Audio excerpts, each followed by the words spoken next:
Truly all love Lucy. We're talking, of course, about the iconic TV series I Love Lucy, and she's the latest star's life to be turned into one of those biopic series. But as ever, we have some inside news on that. Hi, good morning. Neil Sean here in the heart of London. Thank you for joining me today. Hope you're all keeping well. And if, like me, growing up, I do remember the reruns of I Love Lucy. They were always in black and white, and I just loved her. I don't know about you, but as a kid, she was madcap, and she did the things that you really wanted to do yourself, like make a mess of things and, create havoc. It was really iconic when you think the TV show. I've been lucky enough, of course, to interview the daughter of Lucille Ball, and I just thought she was wonderful. It's interesting to note, isn't it, though, that they've now decided as ever to turn her life into one of those biopics. And I've told you recently about, Gene Kelly's widow, not keen on that idea. And we know, of course, that Tom Holland is going to be starring now in one of those biopics all about the wonderful, in my opinion, one of the world's greatest dancers, in fact, Fred Astaire. I don't know if you've had the opportunity, of course, to read about the early life of the Astaires when they were first in London. They were huge, like mega stars of the day. And then, of course, Adele Astaire decided to quit, and she married into, aristocracy.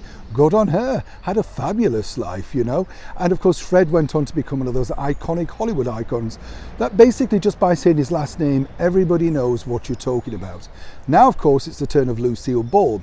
Now, it's not really painted brilliantly in this particular movie biopic, which of course stars, I think, a brilliant actress in Nicole Kidman. Interviewed her quite a few times, bit of a challenge for her. A lot of people wanted Deborah Messing from Will and Grace to take on the role. Not quite sure why she didn't get it, but I, as you know, could count the wonderful and late Joan Rivers as a great friend, and we used to sit together and gossip about all sorts of things, and she was lucky enough to become friendly with Lucille Ball.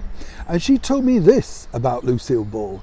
She said, very fiery. She came on the show, and Joan was sitting in for the Tonight Show on the Johnny Carson slot. She used to deputise for him till they fell out. Don't get Joan talking about that. Anyway, basically, Lucille came on and, had a few sort of complaints about certain things, but eventually they truly hit it off. After all, they were two groundbreaking, iconic, funny women. Now, the reason, I don't know if you know this, why Lucille Ball set up her own TV show, and she was the very first person to own the master rights to the show. That means that she was rich forever, because wherever they screened I Love Lucy, she retained quite a bit of the money.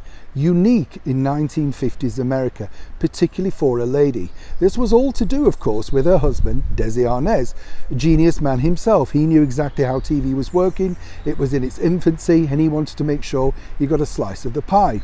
But Joan said that the biggest thing that Lucille really wanted people to remember her for was to take on, of course, a major film studio. She bought the old RKO studios from the reclusive Howard Hughes and made a huge success of it, creating jobs for many people, training people how to be producers and directors. She truly was groundbreaking as a lady. The reason why I wanted to share that story is because, of course, with these biopics, all of that sort of stuff gets swept under the carpet and people go, oh yeah, I remember the show. She truly was more than that, and obviously we could go into great detail about what Joan told me, but basically that's what Lucille would like to be remembered for. And I think more importantly for Lucille Ball, she made the world laugh. Whether you enjoyed the show or not, there was always a skit that you thought, yeah, I've done that. That's truly embarrassing, that sort of thing. Now, as you know, it comes out, I think it's in about 2 weeks' time, on streaming and selected cinemas. If you're a fan of Lucille Ball, go with an open mind.